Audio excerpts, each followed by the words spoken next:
Okay, guys, we are officially live. Welcome, everybody, and welcome to the Wednesday webinar, Happy Hump Day, here at the Albuquerque Espano Chamber for our continued series with our partners up in the Bay Area, Square Inc. A happy Wednesday to Ahmed and Aaron and the whole team at Square for working with the country right now during this time and really helping small business focus on their point of sales, their websites, and helping them with their credit card processing to continue that economic driver we're all waiting for as we get ready to reopen. So thank you to Square. Also want to say thank you to our partners at New Mexico Tech because they are amazing. And I want to give a big shout out to Jonathan, who's been with us for a little while now as we worked through some technical difficulties. But I think it's appropriate as we start our topic today, which is going to be all about IT, internet, and cybersecurity during COVID. But before we get started, I want to say thank you to everybody that has been part of our Hispano Helps pretty much initiative since the beginning of COVID. And that's how we arrived at this webinar series, because we are really focused on working with our members and the community for some of the needs that they have during this time. And so we sent out a survey, and we appreciate all of you that have taken the time to answer that survey. But we are still having that survey available to you guys to be able to answer. And you can find that on our website at www.ahcnm.org on the main page. You can also find it on our COVID-19 pages, which are at the top of the navigation bar. And you can also find it pinned to the top of our Facebook page at thealbuquerquehispanochamber.com on Facebook. So we are excited to work today in a category that many of you have asked, because some businesses actually are still open. They're still functioning, they're still working as normal. And now more than ever, because of COVID, everybody's had to switch to all of these different types of interfaces. You know, there's Microsoft Teams and Google Hangouts and Zoom and all these different things. And we're actually using a Zoom platform today, courtesy of our partners at New Mexico Tech. So one of the questions was, how do I protect myself? So we reached out to a couple of our members with basically expertise in that area. So I want to start by allowing them to introduce themselves and tell us about what company you're with and what you do. And then we're going to just start a round of questions. So Jonathan, we'll start with you. Great, thank you. Thanks for that introduction. Yes, my name's Jonathan Sandmel. My company is Steady Networks, and we manage IT for businesses in northern New Mexico, particularly Albuquerque, Santa Fe, Los Alamos. And yeah, my experience is almost 20 years in IT management and cybersecurity, and we're looking to help businesses understand those risks and try to solve for them, especially as everything has become remote workforce and having to solve security problems and usability and functionality at the same time in very short order. So yeah, that's what we do. I think you're muted still, Shannon. Hi guys, my name is Jack T. I'm the founder of Harmonix Technologies. Harmonix is a network engineering firm. We're a large architectural design engineering firm. We also have a managed services platform. We manage networks from all the way in New Mexico to Texas, Colorado, but we're known for a large wireless deployment across the United States. Shannon, I can't hear you. Are you on mute? Same here, Shannon. Can you hear me now? Yeah. Okay. Yeah, we're muting all over the place here. We're working with someone on the phone, someone on the computer, our little elves behind the scenes, so we'll get it. So speaking of technology and all this crazy stuff, I'll start with you, Jonathan. What have you found now during this time, the last 6 to 8 weeks, has changed in your world, in your security world and your network world? People are functioning very different day to day now. Yeah, we had to very quickly ramp up, thousands of employees that we manage and get them working from home, and that poses all kinds of challenges when when it sneaks up on you, like it's completely within the realm of possibility to get people working from home, have that be a secure and controlled process where you're not imposing a lot of risks and security risks to your business, but you've got to plan for it.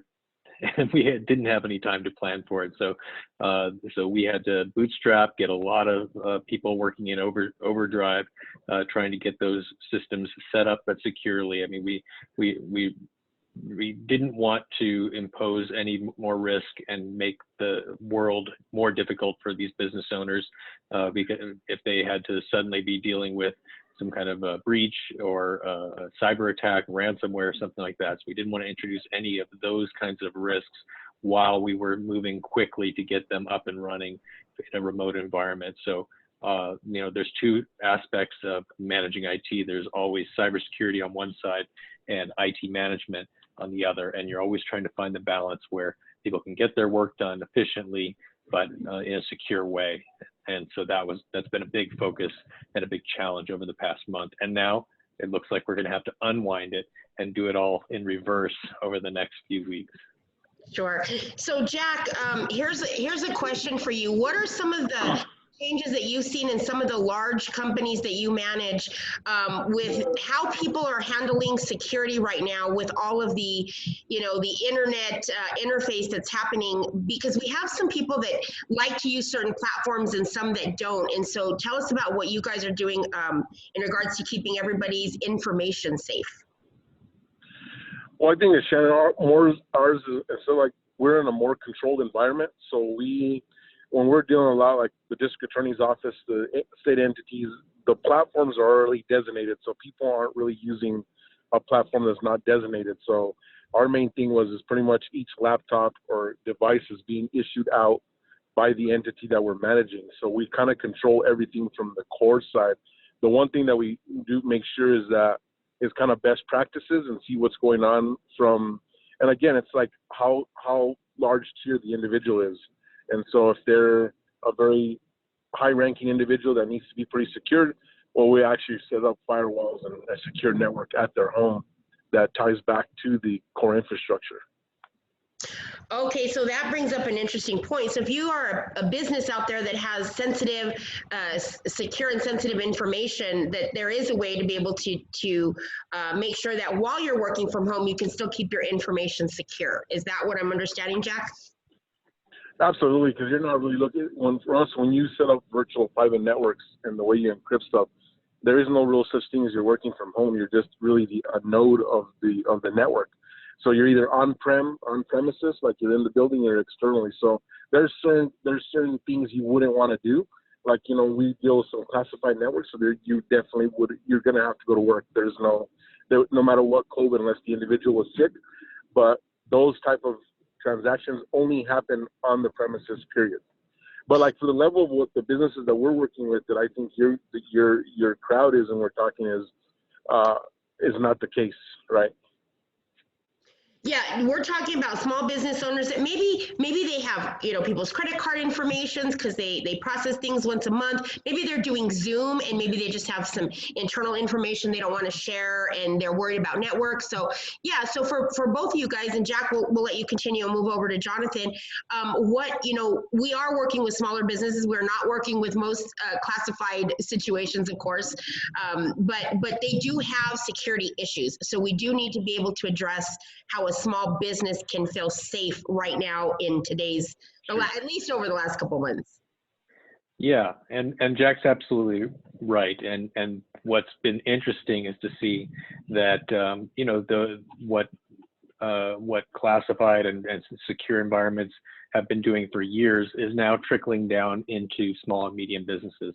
So you can have that same kind of access where someone's working from home, but you still have a secure connection to a terminal server, or they're remoting into a desktop that's at work. They're not actually interfacing from their home computer back to the office. And that's a really important point.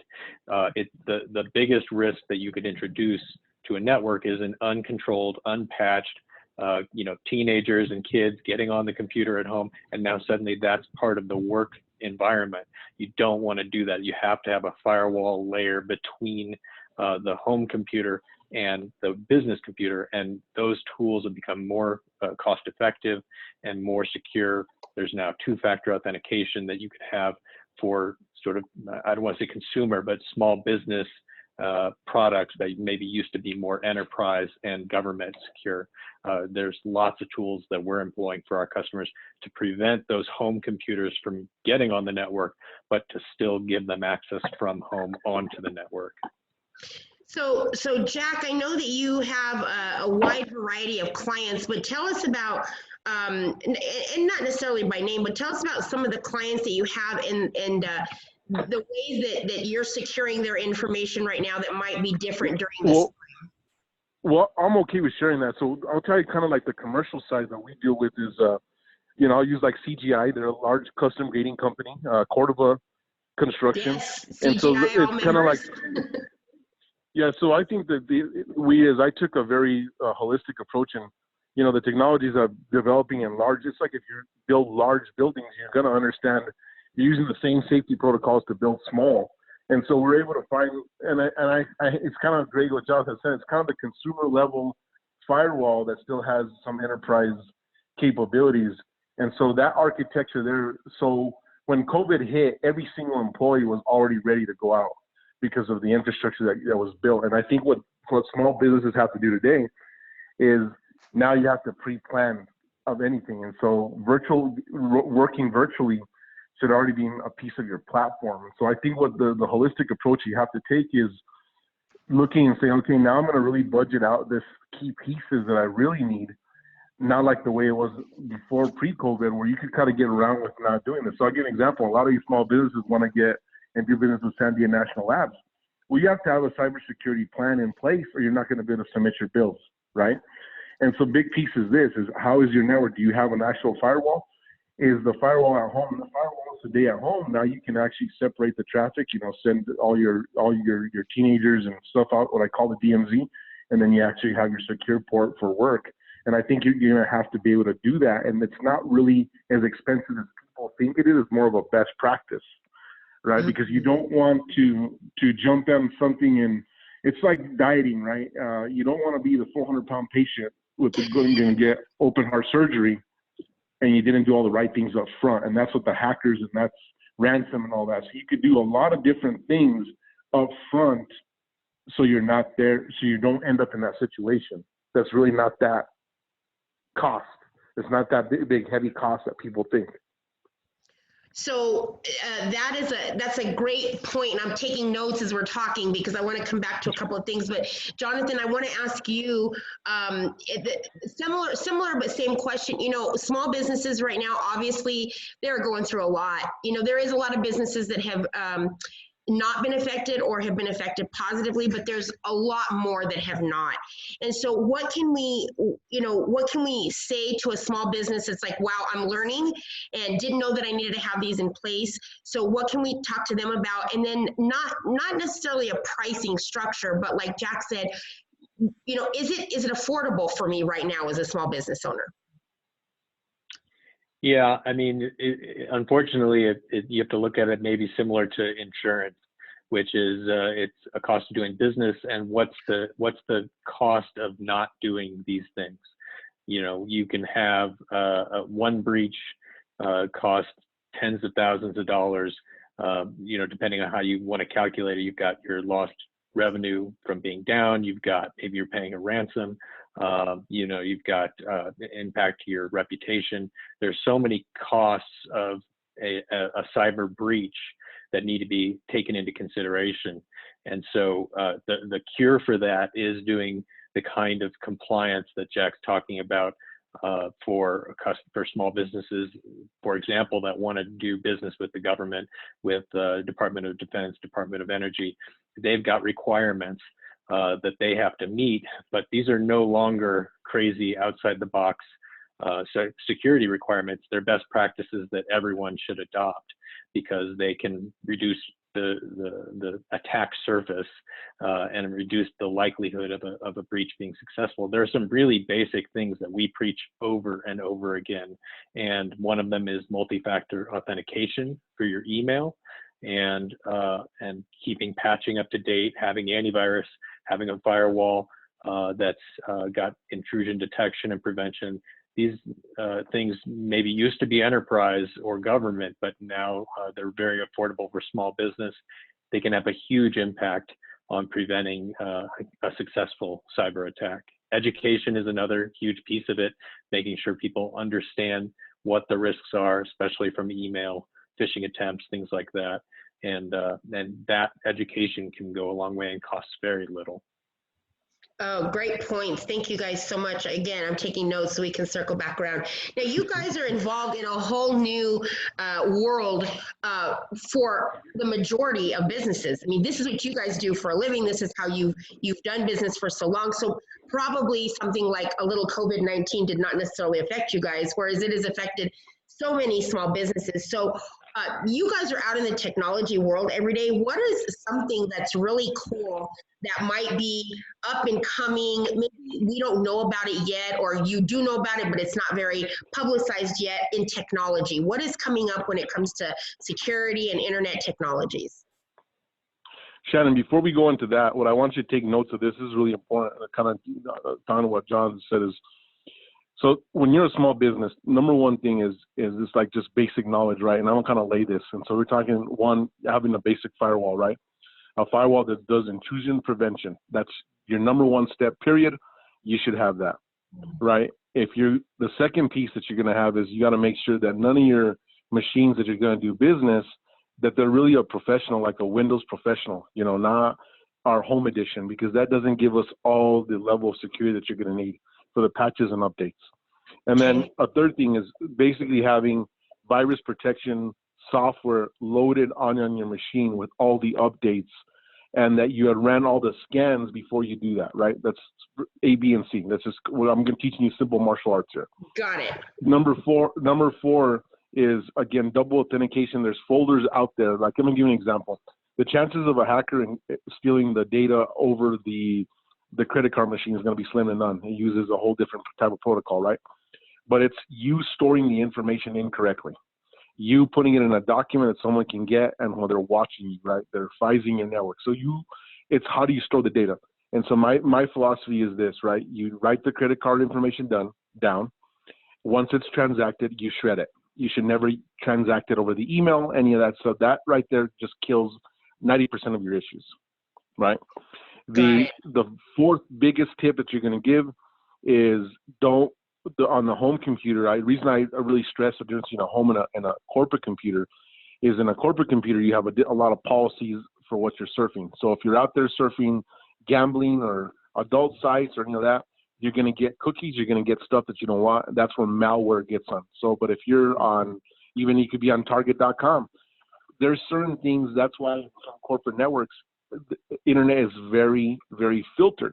That's the situation. So you always got to think about that, right? And so you think of internet just like your safety. If you leave your doors open and there's a thief at night, he's going to come in, he check the doors. And so you want to lock certain common sense things.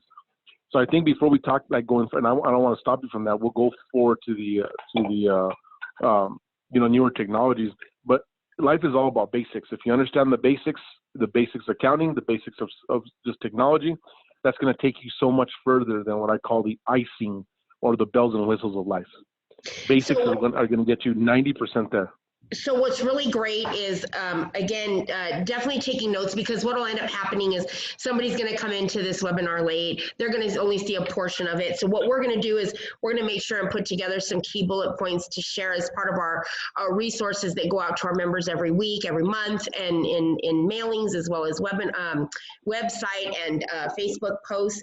But I think you guys have given us some really, really great points, really not things that small business had thought of prior to COVID.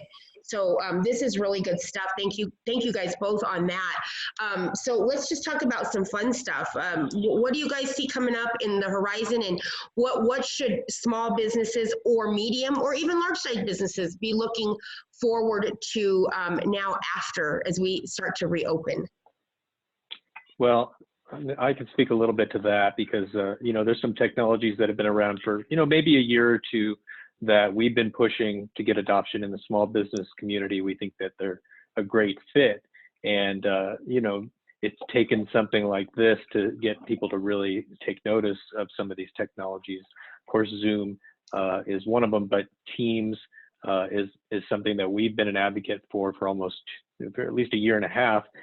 It's a platform that Microsoft has really been developing out for small and medium businesses to take advantage of, to really increase how they can work remotely, how they can bring teams together remotely, and so many businesses, small businesses, for the past 20 years have been investing capital in physical servers, either on premise and then in the cloud.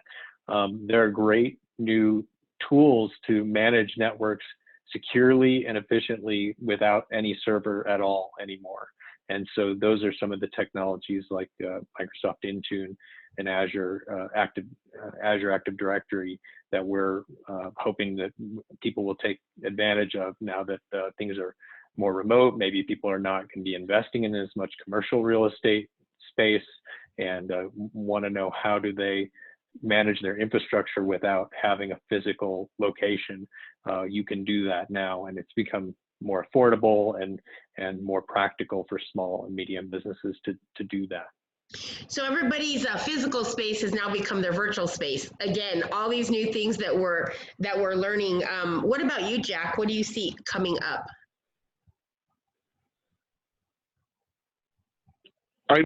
I don't see like the new. I'm gonna stick there with what Josh says, basically on the technology that's already been out there. There was technologies out there before. So technology, there's nothing really new. Technologies that were really based for enterprises now there. And so kind of to go based off of this is small businesses taking advantage like Office 365 so that they can host their email, do all that stuff, and they just look professional, not using a Yahoo email or stuff that you can't put security stuff on, right? Okay. Yeah, Comcast. I mean, that's the stuff that I think is really a big thing. So I think number one is, again, best practices, right, Shannon? If you're not doing a big team environment, you're not sharing information, I mean, even using a OneDrive, but understanding how OneDrive works and really taking those tutorials. And so, okay, you know what? I'm going to take this tutorial. I'm going to go and buy not the free version, but I'm going to get the full version. And then I got 2 or 3 employees, and then I got their information here. So say by chance he goes and deletes it, and now I can't get that information. So this should open people's eyes for multiple things. I always think there's 2 towers of attacks, right? There's external and internal. Most businesses face internal attacks versus external, right? In any crime, they say the guy who commits a crime, even in most murders, it's someone that you know. And so I think you have to learn how to harden your network internally. Once you have that infrastructure figured out, then you're going to harden externally. And it's not as hard as it was out there anymore because of all these enterprise level products now kind of consumer based by these cloud applications. The piece that I want to put is this. There's clients that are going to have phenomenal years, and you got to look at it 2 ways, right? Since I've started multiple multi-million-dollar businesses, there's CapEx and OpEx. And so if you know, you have to know your business. So if you know that you have flows up and down, then and you're going to be paying all these monthly fees, and you think you can afford that, then you're good. If you know that some construction companies like, you know what? We know we have some bang up years. We're going to kind of stick with the hybrid model of on-premise equipment, and then we're going to be able to maintain it, and we can take the tax write-off. And so I think everything always has a financial approach versus a secure approach, right? And if you take both approaches and you kind of measure them both, you're going to make very good decisions for your business. That's like really great advice, because I think that unfortunately small business owners, medium business owners, they're always going to take the financial approach. And then here we are in a very unforeseen circumstance that nobody in the world was prepared for. And now we're all wishing that we had taken a different approach to this. So I think that's really great advice. Wanted to kind of move into something a little bit funner. Right now, everything is very high stress. You guys are probably working around the clock to maintain with your businesses, and I'm sure they have a lot of reach out. What are you guys doing in the business that you're in? It's very stressful. You carry a lot of security for your clients. And so wondering, what do you guys do to de-stress during this time? And what advice do you have for small businesses to just kind of decompress during all of the stress during COVID? Well, hopefully, you know, most of our customers live in New Mexico, and hopefully they're taking advantage of the nice weather. You know, I've just been spending a lot of time outside on the weekends, and spending time with my kids, and getting away from work, shutting it down. That's maybe been the biggest challenge for me is, you know, when working from home, it's hard to find that separation. Okay, I'm off the clock now because all I do is walk out of my office into the hallway, and there's my kids, and they've been there all day. So for me, I've been trying to find some way to separate, usually a bike ride or a walk or something, to say, okay, I'm done with my day, closing the lid, and I'm at home now. I'm not at work anymore. So separating out home work life. Now, Jack, I can only imagine what you do, but I'd love to know what are some of the things that the general does to decompress during this time? Shannon, you know, I'm in a little different circumstance. Before I go to my circumstance, I'm going to just talk about what I think people should do. Is this opportunity for me is, I think, has been amazing. I haven't been able to work from home. I have to run the facilities. We have all the engineers here in the facilities, and you know, because we do a lot of federal stuff. But what I do think is that if I was working from home, and the people that I've set up is really, you know, enjoying what you have at home, and just, you know, the outside, and we're in a beautiful environment in New Mexico. You know, and I think that the thing is about, you know, just wake up in meditation. I think most people don't really up and just gratitude, just waking up in the morning as being how gracious for what you got, that you do got at home, and that you're able to work from home. I think number one. And then second of all is just kind of like breathing and saying, you know what? I look at this for some of the guys that aren't at home for me is I said, look, you guys are kind of, you know, we're blessed in a position where they're on a paid vacation. Take this opportunity to say, you know what am I going to work on to better myself, and even the policies in my business, because you take the opportunity, like we do, you know, Harmonics, we take downtimes. You know, we work about 3/4 of the year. Our last quarter for us is just internal development of systems, whatever we got to do. You know, I give the guys 2 weeks off. And I think that's that personal development, developing your internal systems, your personal systems, your mind, body, spirit. I mean, you guys got to tune into my podcast. It kind of talks about that. And just get out there and do a little exercise, you know, kind of get everything working. Because at the end of the day, I'll tell you one thing. Without your health, none of this matters. And so kind of really looking at that, number one, you know, systemically. I love it. I think that that's super important, and it is a balance, because you do have people still working. You know, we've worked every single day, if not harder. I make the joke on a regular basis. I would take 10 galas over the last 2 months because of the need of how busy we've been with people needing, you know, resources, connections. They need to figure out what to do next, and so it has been very busy, and it is taxing. And I do think that health is super important. So if we're able to decompress in some personal way, that's really nice when we get home to take that few minutes, whether it's walking the dogs or enjoying the weather outside. So to close up, guys, what I want to do is I want to recap what both Jonathan and Jack said, because I think that these are super important. Again, we're going to make some sort of a sheet and get this out to you guys. But I do want to tackle some of these best practices, as they call them. Number one, you know, intrusion prevention, super important. Number two, always use the professional versions of the programs that you're using instead of the freebies. Do a little research and find out if the pay version is worth it for your business, and in this case it probably is. Virus protection, always make sure that you're watching out for those updates and that you do have those installed in your computers. Double authentication, especially because we are working from home now, and unfortunately we are sharing our home computer to our work computer, which leads me to the last bullet point. Using a home computer and diving into whether you're doing some Amazon, Target retail shopping, or you're doing some other deep dives into the dark net, you know, that's where we develop the cookies and the malware and all that kind of fun stuff. So how we're protecting, especially if we're working from both. So I think that we've covered a lot today, because you know, education, I think in the end is really the best way to go. Jack said it, you know, take some time to learn what's best practices for you and your business and your industry. So I'd love for you guys to close up and take us out. Jonathan, give us something in closing that you can share with the community about Steady Networks, or just about in general what to expect moving forward. Sure. Steady Networks, we're fully open for business. We've been running an overdrive. Things are starting to calm down for us, but when things open back up again, we'll probably have to, like I said, do it all in reverse.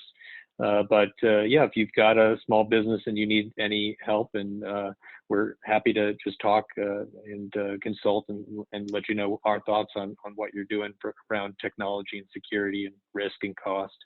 We're putting on some regular webinars. We've got 2 more coming up that if you want to participate in those, just addressing some of the risks from before COVID, after COVID, during COVID, what small businesses can do to reduce cybersecurity risks. So reach out to me at steadynetworks.com. Go to our website and you can find out how to contact us for those webinars. Awesome. And Jack, same question, and definitely take a second and tell us about your podcast as well. I think one of the things I'm doing is my podcast is, I'm kind of Harmonics is a kind of I call it a medium-sized gorilla. It's already built that runs. I'm kind of a different approach. I lead the network engineering development piece of it, but I talk about human development. I think a lot. I look at my personal success, and I saw very large success at a very young age, but I really believe it's all that personal development. Being a professional athlete, and then in turn going to college. When I became an engineer, I already have those disciplines, and I think I really think about. I want people to kind of take this time on their personal disciplines and just become disciplined. COVID was just really the hair that broke the camel's back. Like when I look at Harmonics, I look at myself and I talk to my friends about this. Is COVID comfortable? Absolutely not. I mean, our day-to-day life has changed. That's obvious, right? From the grocery stores. We can't get to our projects. We are doing about a negative $25,000 a month. But is that going to affect us? No, because we're set out to do 5-10 years without any business. Same thing personally, right? This is a time for you to reflect and say, you know what? If I was in this crisis, was I overextended? Did I buy that car that I really didn't need? So I just bought the tires and a windshield. And I think this comes where I think a lot of people in business and personally get luxuries mixed up with what the needs are. And I think that, again, it's the needs. And the same things when you're in business, when it opens, is, what part of my business can I make to look essential and all that? And I think it's more of that metrics is what I'm talking about. And if you apply that into all pieces of life, you're going to be successful, right? And that's what my podcast is about. It's called The Truth Podcast. We have it live every Tuesday at 2:30. It's on my Facebook page and it's on Champions Corner. It'll be going to multiple platforms. But what I just talked about is the truth, right? There is no get rich quick deal. And it's hard work and dedication.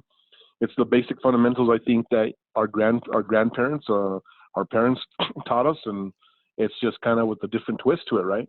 And so that's kind of what my advice really is. I think really this is all great, but I think we got to put a lot of common sense into what we do, and we just got to trim off the fat. This should have been an eye opener. If you're hurting right now, then that's a time for you to make a change. Imagine if this thing would have hit in September or August with all the cold months, and you're down August, September, October, November, December, January. I mean, we have that kind of level. That would have been beyond scary. So I think we have to come in and make changes and see what's going to make sense and what's not, is really kind of what I want to take. So it sounds like something that we'd like to leave the audience with is reassessment and assessment of where you are in business, and most importantly, I heard both of Jonathan and Jack say, have an attitude of gratitude, and I think that being positive is as positive as we can. Everybody is going through this differently, some worse than others and some better than others, but I think having a good attitude and a positive attitude is going to help us get through this. So I want to say thank you so much to Jonathan Sandmill with Steady Networks and also Jack Vigil with Harmonics Technologies. We appreciate you guys. We appreciate you guys being part of the Albuquerque Hispano Chamber. We appreciate your leadership. We appreciate everything that you guys are doing for the community out there, and your inspiration as always, Jack. We are proud to partner with you any way that we can. So we hope that you guys have a wonderful day. Tomorrow will be the last of our 15-part series with Square and our friends up in the Bay Area. And we're going to be closing up with some of our friends from Square. So we thank you guys so much for the last couple of weeks and providing you this information. And to all of our panelists today, we thank you guys. Have a great day, and we will see you tomorrow. Bye-bye, everybody. All right. Thank you. Thank you. Bye.